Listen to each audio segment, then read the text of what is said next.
بسم اللہ الرحمن الرحیم۔ عزیزان گرامی، پچھلے 4-5 ماہ سے جو معاملات ہمارے ملک میں ہیں اور ان پچھلے کچھ 10-15 دنوں میں 20 دنوں میں ایک دم سے جو ایک خاص قسم کا فوج مخالف بیانیہ یوٹیوب پہ دکھائی دے رہا ہے، وہ ایک انتہائی تشویشناک بات ہے۔ اور ایسا دکھائی دے رہا ہے کہ جیسے کچھ خاص انداز سے خاص طریقے سے اس کو باقاعدہ ہوا دی جا رہی ہے اور باقاعدہ ہمارے اس ملک کی مفاد کے اگینسٹ کچھ قوتیں کام کر رہی ہیں، اور یہ اس طرح سے نمایاں ہوا ہے پچھلے چند دنوں میں کہ جو لوگ اس وطن پاک سے، اپنی مٹی سے محبت کرتے ہیں اور جو وطن پاک کی سالمیت کو، آزادی کو اپنی طاقت سمجھتے ہیں، ان لوگوں کے لیے شاید یہ ایک لمحہ فکریہ بن گیا ہے۔ عزیزان گرامی، نہ جانے کیوں آج اس طرح سے محسوس ہو رہا ہے کہ کافی عرصہ پہلے ہمارے کچھ دوست ہمیں یہ بات کہا کرتے تھے کہ کچھ طاقتیں، انٹرنیشنل لیول کی طاقتیں یہ چاہتی ہیں کہ پاکستان میں فوج اور عوام کو آمنے سامنے کر دیا جائے، ایک دوسرے کے دلوں میں جگہ ختم کر دی جائے، تاکہ اس بہانے سے اس عظیم سسٹم کو جو پاکستان کی شکل میں ہم لوگوں کو دستیاب ہوا ہے، جہاں پہ ہمیں بالکل آسانی سے اللہ اکبر کہنے کی آزادی ہے، اور جو ایک طویل قطار مسلمانوں کی، اسلامی ممالک کی موجود ہے، ان میں واحد ملک ہے جو ایٹمی صلاحیت رکھتا ہے، تو اس کو نقصان پہنچانے کے لیے کچھ ایسی طاقتیں کہ جو پاکستان کی دشمن ہیں، اس کے لیے کام کرتی رہتی ہیں۔ لیکن کبھی مجھے اس بات کا احساس نہیں ہوا کہ ایسا ممکن ہے، کیونکہ ہمارے جو ماشاءاللہ فوج کے معاملات تھے اور جو عوام کے معاملات تھے، یہ دونوں حصے فوج کے جو ہمارے ملک کے لیے انتہائی اہم ہیں، یہ ایک دوسرے کے ہمیشہ سے دلوں میں بستے تھے۔ اور میں تو خود میرے دل میں جو اپنی افواج کے لیے جو محبت ہے، جو ان کا احترام ہے، اور ان کی جو لازوال قربانیوں کی وجہ سے ہمارے دل میں ان کی طاقت ہے، میں خود بھی کبھی ایسا ہوتا تھا کہ کسی اشارے پہ کہیں سڑک سے گزرتے ہوئے کوئی کاروان، کوئی فوجی گاڑی جب میرے سامنے سے گزرتی تھی، تو نہ چاہتے ہوئے بھی میرا ہاتھ خود بخود اپنے ماتھے کی طرف، ایک سلوٹ کرنے والے سولجر کی طرح، ایک وطن پرست سپاہی کی طرح اپنے ماتھے پہ پہنچ جاتا تھا کہ میرا دل کرتا تھا کہ میں ان کو ہر حال میں سلوٹ کروں۔ اور وہ جذبہ آج بھی میرے دل میں بدرجہ اتم موجود ہے۔ شکر الحمدللہ، میں اپنی پاک فوج سے ہمیشہ کی طرح اتنی ہی محبت کرتا ہوں۔ لیکن یہ جو اس وقت ملکی حالات دکھائی دے رہے ہیں اور جو معاملات ایک دم سے ابھر کے سامنے آئے ہیں، یہ بالکل ایک عجیب اور تشویشناک صورتحال ہے، اور ایسا محسوس ہو رہا ہے کہ جیسے اس فوج مخالف بیانیے کے جو عوامل ہیں، جو لوگ اس تحریک کا حصہ ہیں، جو لوگ اس بیانیے کو مضبوط کرنا چاہ رہے ہیں، وہ بے شک بہت کم تعداد میں ہیں، لیکن انتہائی اہمیت کے حامل ہیں، اور ان کی طرف سے باقاعدہ یہ کوشش کی جا رہی ہے کہ کسی نہ کسی طرح فوج کے خلاف کوئی نہ کوئی ایک طاقتور اور منظم رائے قائم کی جائے۔ عزیزان گرامی، جو ہمارے سیاسی معاملات ہیں، خان صاحب کے لانگ مارچ کے حوالے سے، میاں صاحبان کے ہیں، شہباز شریف ہے، جو بھی افراد اس سیاسی سسٹم کا حصہ ہیں، زرداری صاحب ہیں، مجھے ان لوگوں سے کوئی سروکار نہیں ہے، اور نہ ہی میں کسی پارٹی کا حصہ ہوں۔ میرا جو ربط ہے وہ روحانی معاملات سے ہے، اور میں صرف ان معاملات پہ ڈسکس کرنا پسند کرتا ہوں کہ جو ایک عام آدمی کے لیے فائدہ مند ثابت ہو۔ لیکن عزیزان گرامی، ایک بات تو ہمیں سمجھنا ہوگی کہ ان 70 سالوں میں جو کچھ بھی پاکستان کے معاملات رہے، جو چیلنجز درپیش رہے ہمیں، ان تمام معاملات کو سنبھالنے کے لیے جو پاکستان کا حصہ جسے ہم دل سمجھ سکتے ہیں، مستقل کاوشوں، محنتوں اور تقدموں میں مصروف رہا، وہ حصہ افواج پاکستان ہے۔ اور اگر کچھ لوگوں کی غلط پالیسیز کی وجہ سے آج ہمیں کچھ مسائل کا سامنا ہے، تو یہ یقیناً اس بات کی دلیل نہیں ہے کہ ہم اپنی پوری پاک فوج کے خلاف ایک منظم پروپیگنڈا شروع کر دیں اور ایک ہتھیار کی شکل اختیار کر لیں۔ ہم کس کے اگینسٹ جا رہے ہیں؟ ہم کس کے خلاف بات کر رہے ہیں؟ آپ کسی اگر دو چار افراد سے لوگوں کو تکلیف میں مبتلا ہیں، ان کی کوئی پریشانی ہے، لیکن اس کا الزام پاک فوج کو دینا، پوری فوج کے خلاف ایک مخالف بیانیہ بنانا، 47 سے لے کے آج تک کے معاملات، قائد اعظم کے معاملات، جناب فاطمہ جناح کے معاملات، ان کو اس انداز سے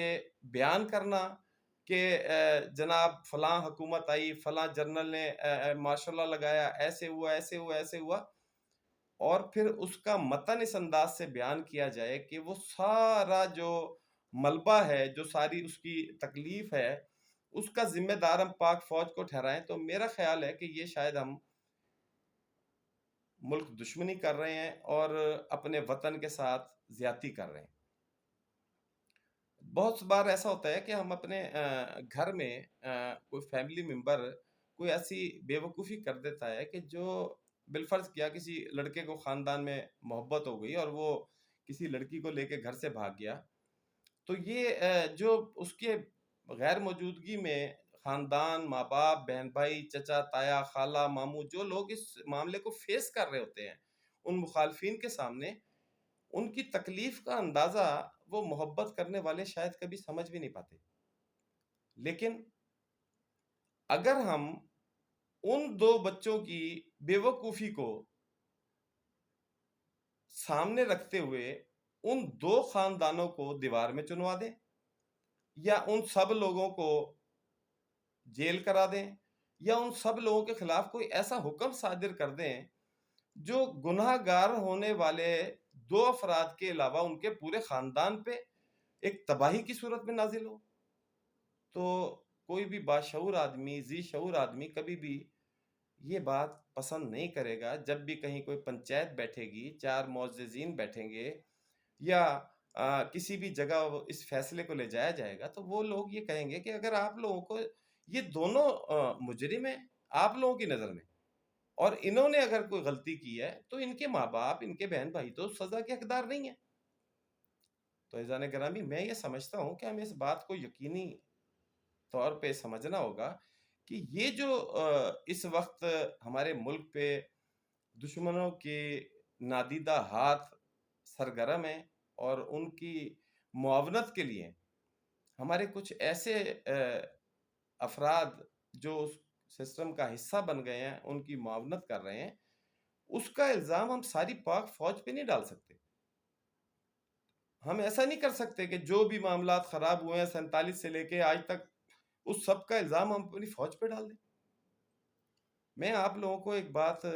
ضرور گزارش کروں گا، اور بالخصوص ان لوگوں کو جو پاک فوج کے خلاف یہ بیانیہ بنا رہے ہیں اور اپنی جو ہے ذلیل خواہشات کو کہیں پورا ہوتے دیکھنا چاہتے ہیں، میں ان کو یہ بتا دینا چاہتا ہوں کہ پاکستان میں رہنے والے جو لوگ ہیں، یہ باشعور، زندہ اور سچے محب وطن پاکستانی ہیں، اور اس کی ایک بڑی وجہ یہ ہے کہ ہم اس وعدہ اللہ شریک پہ ایمان رکھتے ہیں کہ جس کے پاس خیر ہی خیر، اور جس کے بھیجے ہوئے سب سے عظیم ہستی آقا صلی اللہ علیہ وآلہ وسلم کی دعائیں اس پاکستان کے ساتھ ہیں، اس کے رہنے والے لوگوں کے ساتھ ہیں۔ تو جو لوگ آج اس برے وقت میں اس پاک فوج کے خلاف اپنا بیانیہ بنا رہے ہیں، یا کچھ ایسے لوگ جو شاید میں سمجھتا ہوں کہ ایک بڑی تعداد ان لوگوں کی ہے کہ جو اس بات کو سمجھ ہی نہیں سکتے ہیں کہ جو وہ کہہ رہے ہیں اس کا نقصان کس صورت میں ہو سکتا ہے۔ تو عزیزان گرامی، میں آپ کو بتا دوں کہ یہ پاک فوج ہی ہے جس نے اس کرۂ ارض پہ اس پاکستان کی باؤنڈری کو سنبھال رکھا ہے، جس کی وجہ سے آپ لوگ اس ملک میں ہر طرح کی سیاسی، مذہبی آزادی حاصل کرتے ہیں، جس کے باعث آپ لوگوں کو کسی قسم کی بے سر و سامانی کا احساس نہیں ہوتا۔ اگر یہ فوج نہ ہو، اگر یہ ہمارے مجاہد اور وہ لوگ بالخصوص جو ایک انڈر کور ایجنٹس کے طور پہ ہمارے کام کرتے ہیں، اور ہمارے وہ شہداء کہ جن لوگوں کی لاشیں بھی شاید ان کے گھر نہیں پہنچی ہیں، اور وہ اس پاکستان کے مفادات کے لیے کام کرتے کرتے اپنی زندگیاں گنوا چکے ہیں، یا وہ لوگ جن کے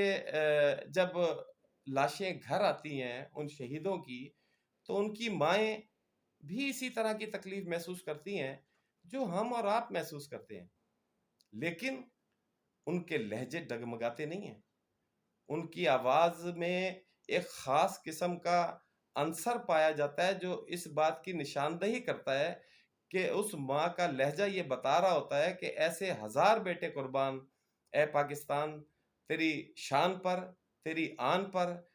اور تیرے اس مٹی کی خوشبو پر۔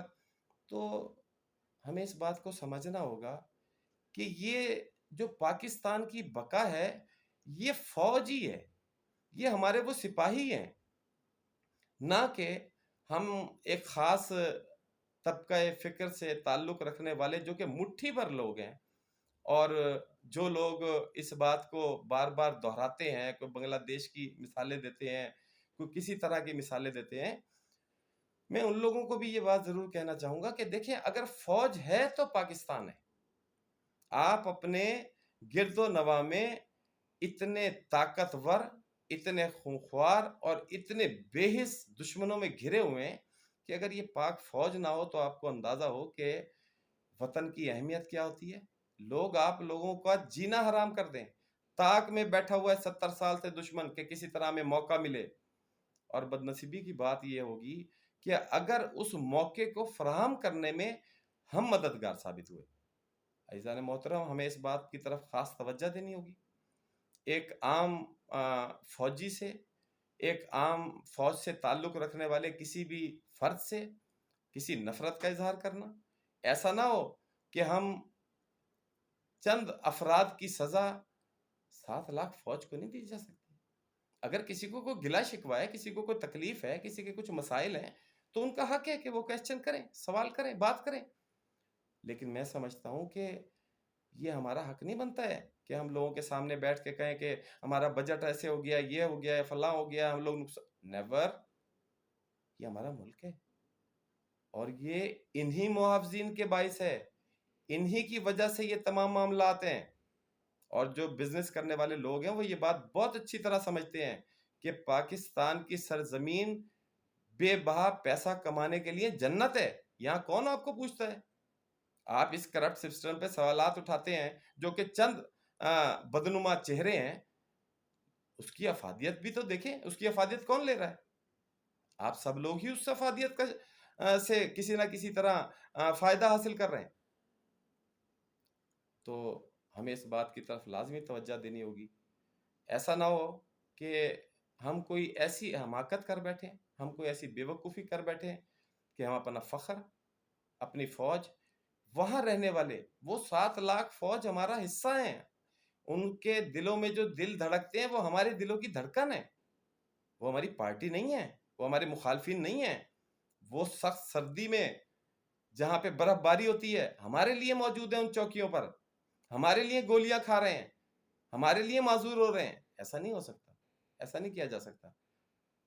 تو عزیزان گرامی، میں یہ چاہتا ہوں کہ ہم سب جو ہمارے وطن میں مسائل ہیں، جہاں جہاں جس قسم کی سسٹم میں فالٹس ہیں، ہم وہ سب ان پہ نشاندہی کریں گے، اور یہ ہمارا رائٹ ہے، اس میں کوئی حرج نہیں ہے۔ لیکن ایسا نہ ہو کہ ہم اس بہاؤ میں ان لوگوں کی طرح کہ جب جناب ابراہیم کو آگ میں ڈالنے کا پروگرام بنایا تو اتنی آگ بھڑکا دی گئی کہ اس کے شعلے اتنے بلند ہو گئے کہ کوئی ڈالنے والا ہی نہ بچا، انہیں دور سے حضرت ابراہیم کو پھینکنا پڑا اس میں۔ تو یہ ایسا نہ ہو کہ ہم اپنی طرف سے وطن کی محبت کا جذبہ اور سرشاری کا جذبہ دکھاتے دکھاتے کوئی ایسا لمحہ لے آئیں جو ہمارے لیے تکلیف دہ ہو۔ انشاءاللہ العزیز پاکستان پہ میرے آقا صلی اللہ علیہ وآلہ وسلم کی رحمتوں کا سایہ ہے۔ انشاءاللہ پاکستان ہمیشہ رہے گا،